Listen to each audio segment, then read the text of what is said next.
He works hard, harder than most, early mornings, late nights, doubles when he has to, saves when he can. Still, he's drowning.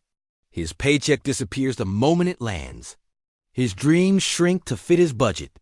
And deep down, behind the focus, behind the pride, he's tired.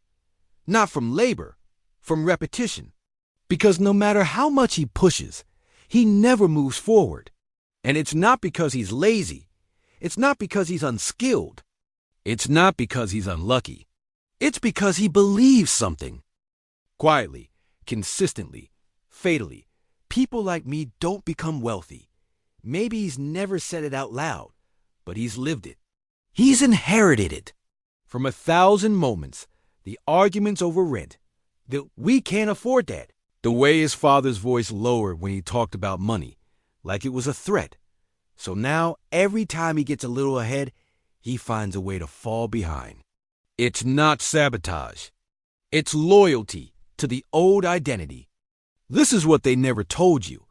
Poverty isn't just passed down through dollars. It's passed through beliefs. Ideas so deep, you don't question them. Feelings so old, they feel like facts. Fear so common, you mistake them for wisdom. This isn't about how much you work. It's about what you believe you're worth. And whether you can accept abundance without guilt. Napoleon Hill called it poverty consciousness. It's not a lack of money. It's a mindset addicted to survival.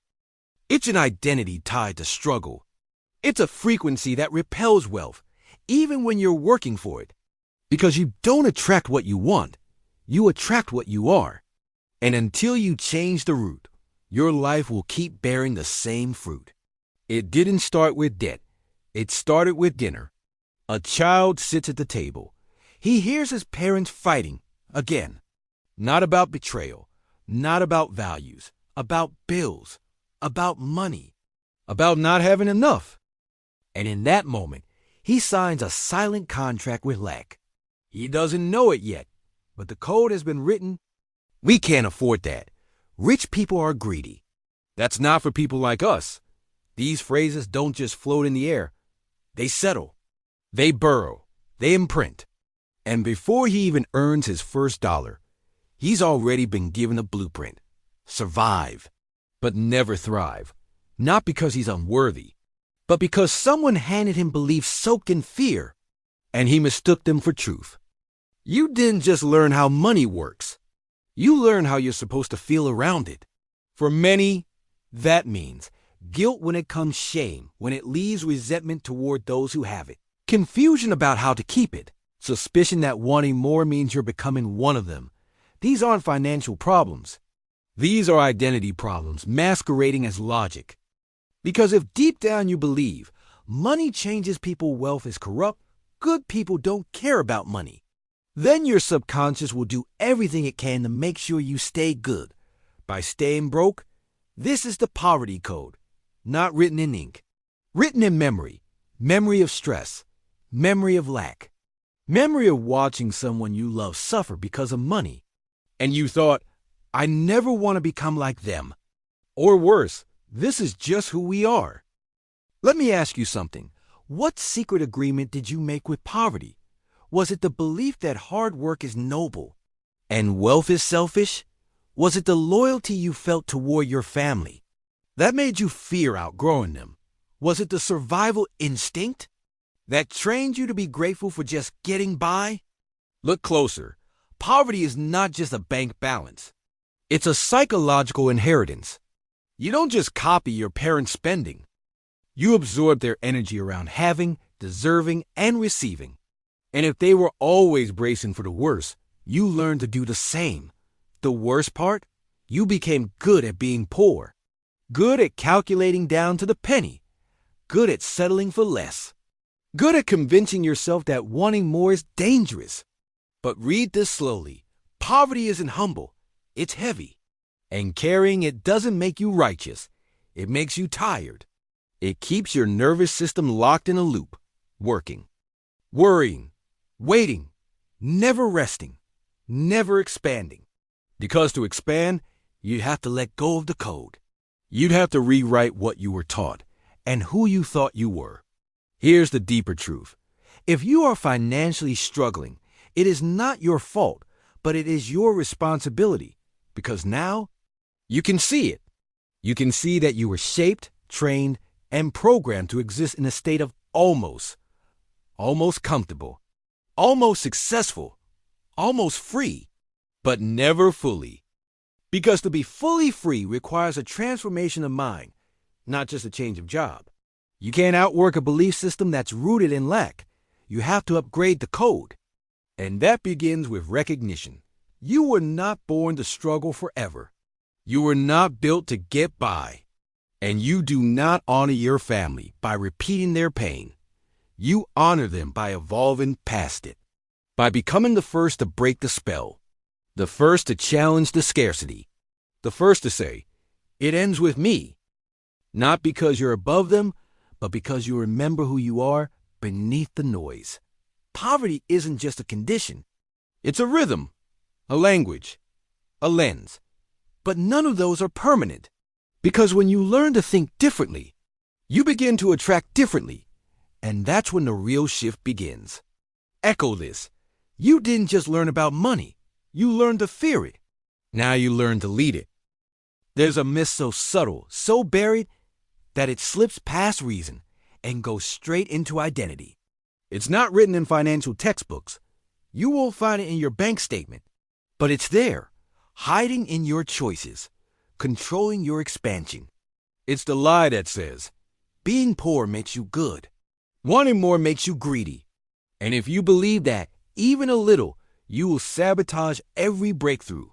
Not because you're unworthy, but because you're loyal to a version of morality that rewards lack. This isn't new. For centuries, poverty has been painted as purity. Think of the stories. The rich man is corrupt. The poor man is humble. The wealthy are the villains. The broke are the blessed. Even in childhood, cartoons, sermons, movies, the message is the same. Wanting more makes you suspect. Getting more makes you guilty. So you learn to apologize for success or avoid it entirely. Not because you can't grow, but because growing feels like betrayal. Napoleon Hill warned about this. He called it hypnotic rhythm, the unconscious groove people fall into when fear, shame, and guilt become comfortable. You're not just stuck in a pattern. You're asleep inside a morality script you never agreed to. A false gospel that says suffering equals sacred, struggle equals noble, scarcity equals spiritual. But listen carefully. There is nothing sacred about lack, nothing enlightened about insecurity, nothing noble about not being able to feed your family, nothing spiritual about living in survival mode. That's not virtue. That's bondage. And it was taught to you by people who were suffering themselves. They didn't mean to lie. They were trying to make sense of pain, so they turned it into a virtue. They said, God loves the poor. But what they meant was, I don't know how to stop this pain, so I'll sanctify it. And so we learned to associate holiness with hardship. And anything that looked like freedom, wealth, ease, growth, looked like ego. And that planted a war inside you. You want more, but you fear what it says about you. You desire expansion, but you shame yourself for wanting too much. You speak about abundance, but flinch when it starts arriving. Because somewhere inside, you're still trying to prove you're a good person. And in your inherited script, good people don't rise too high. They stay grounded, humble, quiet. But here's the truth. Wealth doesn't make you good or bad. It makes you more seen, more amplified, more available. If you're already generous, wealth expands that. If you're already clear, wealth magnifies your clarity. Money isn't a god, and it isn't a demon. It's a mirror, and it reflects the state of your consciousness. Let me ask you this. Who taught you that wanting wealth made you selfish? Was it a parent? A preacher? A friend who never left survival mode? Were they wealthy? Were they peaceful? Were they free? Or were they trying to survive their own fears by convincing you not to outgrow them? That's not morality. That's trauma. Wanting more is not betrayal. It's honesty. It's your soul remembering its blueprint to expand, to create, to overflow. That's not ego. That's evolution. And you have a right to it. If you believe money is evil, you'll never let yourself receive it. Not fully, not freely, not without cost. You'll always find a way to push it away. Overspend, undersell, overgive, undercharge. Why? Because if you feel guilty for having it, you'll need to get rid of it to feel safe again. That's not virtue. That's programming. Echo this. You were taught to feel guilt for desiring more. Now you give yourself permission to expand without apology. You are not more holy for being poor. You are not more humble for playing small. You are not more real for living in lack. You are real when you are aligned. You are spiritual when you are free. You are moral when you are generous, and you can't give what you don't have. It's time to deconstruct the morality myth, to unhook your goodness from your limitations. Because the world doesn't need more guilt-driven servants. It needs conscious creators who are no longer ashamed of their power. The invisible class system in your mind? You don't need a fence to stay trapped. Just a line you were taught never to cross. A mental border. A class system that doesn't exist on paper, but lives inside your thoughts. It's not about how much money you make. It's about what you believe you're allowed to have. And most people are living under a silent law. Stay where you belong. This belief doesn't scream. It whispers. You feel it when you walk into a luxury store and shrink. When you see wealth and call it too much. When you hold yourself back, not because of price, but because of permission. That's not logic. That's identity. You've placed yourself in a box and taped it shut with phrases like, "That's not realistic." That's not for people like me. I wouldn't know what to do with that kind of money. I'd rather be comfortable than rich. But comfort isn't clarity, and survival isn't sovereignty. Let's call this what it is. Self-imposed classism. A hierarchy you didn't create, but still submit to daily.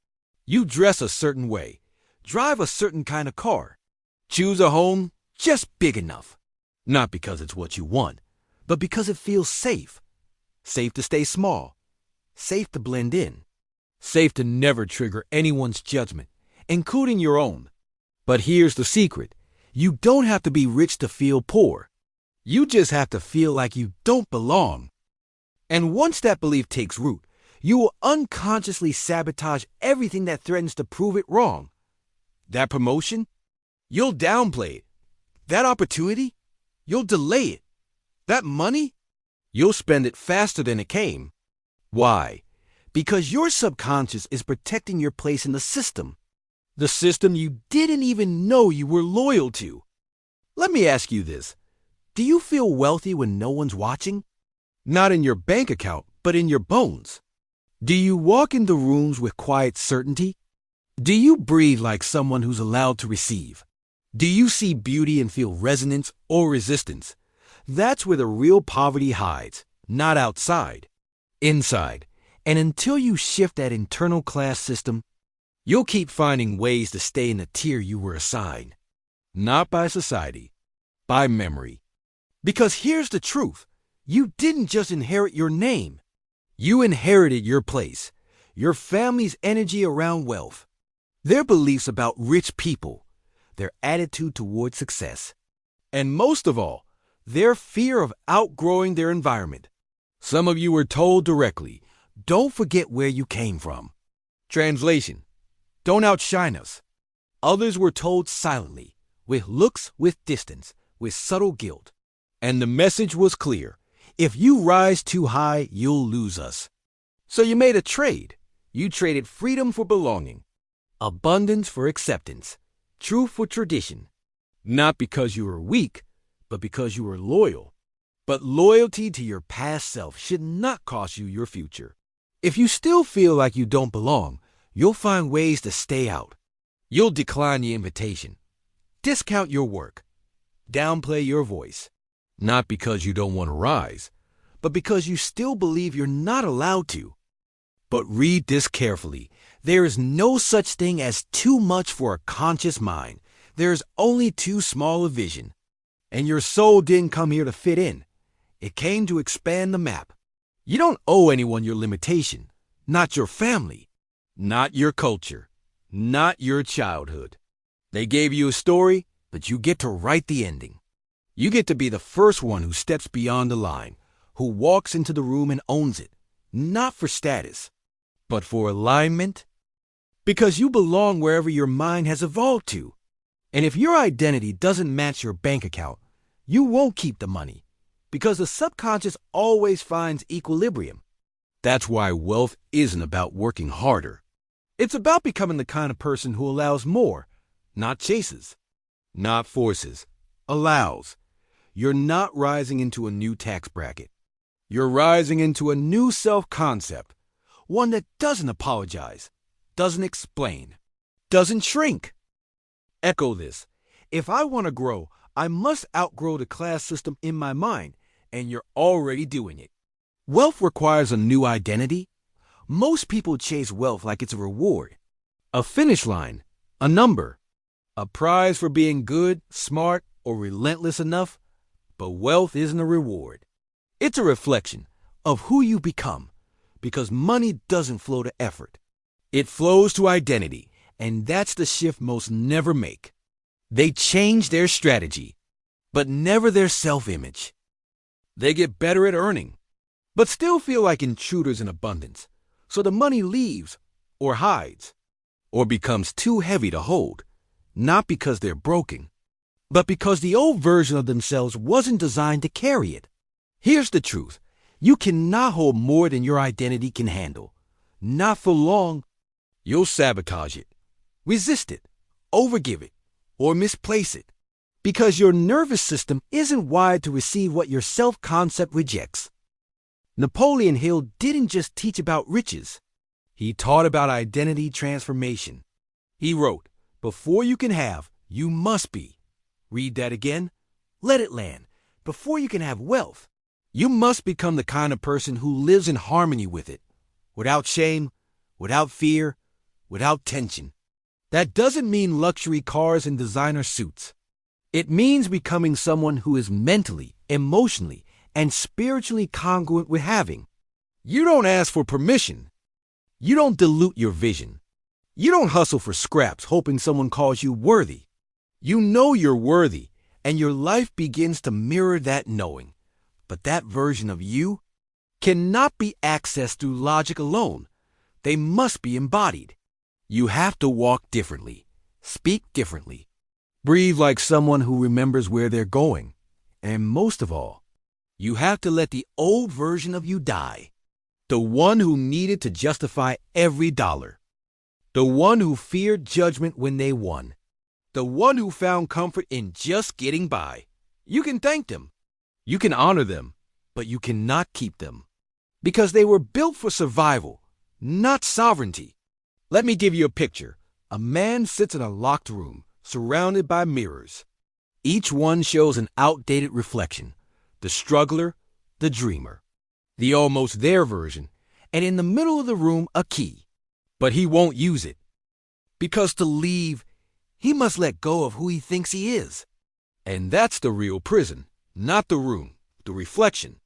Let me ask you, what identity are you protecting by staying broke? The good son? The underdog? The humble one who doesn't ruffle feathers? Sometimes we stay poor because wealth would force us to become visible. And visibility can feel like violence to someone raised on shame. But here's the paradox. Until you become visible to yourself, you'll never become magnetic to abundance. Wealth isn't about impressing the world. It's about aligning with your true self. And your true self isn't afraid of abundance. It's afraid of abandonment. So you shrink, you stall, you delay to keep old relationships, roles, and rhythms intact. But legacy doesn't come from protecting the past. It comes from becoming someone who builds the future. And wealth responds to the builder, the bold one, the one who knows that money is just a tool, but self-concept is the foundation. So what are you building? A new brand or a new self? Because the truth is, your brand will rise to the level of your beliefs. Not your bio, not your skills, your beliefs. And your beliefs are shaped by who you think you are. From this moment forward, you no longer hustle for success. You hold space for it. You become the kind of person who expects expansion, not as a miracle, but as a mirror, a reflection of the inner shift. Echo this. I do not chase wealth. I embody the identity that attracts it. Let the old roles fall away. Let the outdated self dissolve. There's no going back to the version of you who thought wealth was distant. Because you now understand, it was never about income. It was always about identity, rewriting the laws of prosperity. They gave you rules, unspoken, unchallenged, and you followed them because you didn't know you could rewrite them. Rules like, don't want too much, money changes people, play it safe, be grateful for what you have, and don't ask for more. They said these things to protect you. But what they really protected was your limitation. And now you know the old laws were never laws. They were limits dressed as wisdom. And you're not here to follow limits. You're here to create new laws from a mind that no longer flinches at freedom. Napoleon Hill said, there are no limitations to the mind except those we acknowledge. So let's stop acknowledging what was never true. Let's write the real laws of prosperity.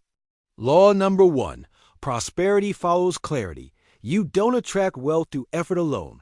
You attract it by becoming clear about who you are, what you offer, and why you're no longer available for confusion. Confused people don't create wealth. They chase it. But when you're clear, opportunity doesn't pass you by. It recognizes you and stays. Law number 2, money expands who you are. It doesn't replace it. You were taught to fear what money might turn you into. But here's the truth. If you're kind, money will make you kinder. If you're generous, money will make you more generous. If you're clear, money will make you magnetic. But if you're afraid, money will magnify that too, until you evolve past it. Money is not the corrupter. Money is the amplifier. And you've always had the power to decide what it amplifies. Law number 3, wealth requires courage, not hustle. Not perfection.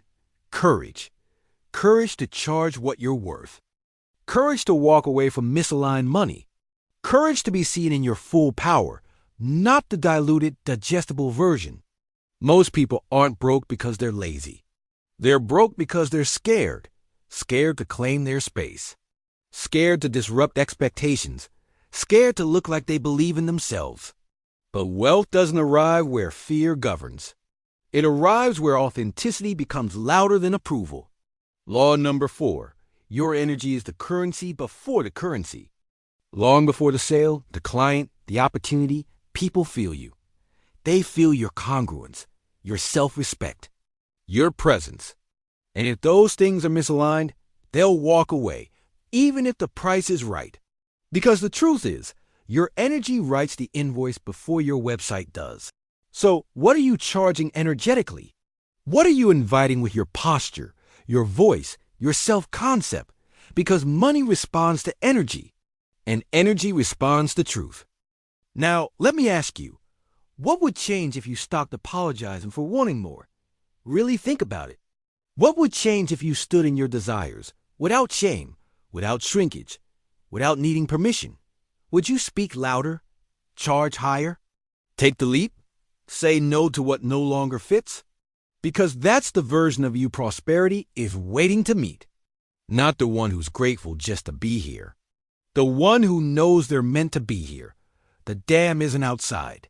It's in your mind. You've been taught to expect slow drips, scarcity, proving. But beneath that programming is a river. A natural flow of value, insight, vision. And when you stop damming it with doubt, you don't have to chase water. You become the source. Read this slowly. Poverty is not your punishment. Prosperity is your permission. Permission to want, to receive, to expand, to become visible without guilt, to say, I belong in wealth. not because of your hustle, but because of your alignment. The world is shifting, and those who own their prosperity will be the ones who are no longer willing to be ruled by invisible ceilings. You are not here to survive cycles. You are here to break them. You are not here to feel guilty for rising. You are here to rise so others remember they can too. Echo this. Wealth flows where courage, clarity, and identity align. And I am that alignment now. The prosperous mind returns. He still wakes up at the same hour, still ties the same shoes, still walks the same block to the same job. But now, something's different. It's not the world that changed. It's his wiring. The thoughts are different. The posture is different. The frequency is different. He no longer walks like someone chasing money. He walks like someone who embodies value. He no longer waits for opportunity. He attracts it. And when it comes, he doesn't flinch, because the identity he once feared is now the one he lives from. You see, wealth didn't arrive like a miracle. He rose into it, step by step, thought by thought, layer by invisible layer. He rewrote the rules, broke the inner class system, let go of the guilt, buried the myths, reclaimed the fire. And now he's no longer asking, will I ever make it? He's asking, how much can I hold? Because he understands something now. Wealth was never outside of him. It was waiting for him to become congruent with it, to stop apologizing, to stop flinching, to stop fitting in. You've walked this path too. You've watched the illusions crack. You've seen the beliefs that held you down. You stared at the invisible contracts and finally said, I don't sign this anymore. You didn't just change how you think. You changed who you think you are. That's the shift the world can't give you. That's the transformation that holds. Because money may come and go, but identity, once upgraded, it never forgets its new frequency. Now when the bills come, you don't panic. You plan, you lead, you direct. You don't shrink at the cost. You ask, is this aligned? Because prosperity is no longer just a goal. It's a mirror, a reflection of a self that has stopped begging and started becoming. You are no longer surviving. You are stewarding. And every dollar that flows to you is an echo of the value you decided to claim. Not from arrogance, from clarity. You've cracked the old code. You no longer confuse struggle with virtue. You no longer feel guilty for your rise. You no longer dim your vision to fit inherited fears. You lead. You allow. You receive. Because you know what you hold within, the world reflects back. Echo this. I don't wait for wealth. I think from it. I don't chase abundance. I live in its frequency. I don't repeat history. I become the exception. The prosperous mind has returned. Not louder, just deeper. Not faster, just clearer. Not richer in ego, but richer in presence. And now the world begins to bend to match the internal clarity you refuse to betray. You've carried the code all along. Now you have the key, use it.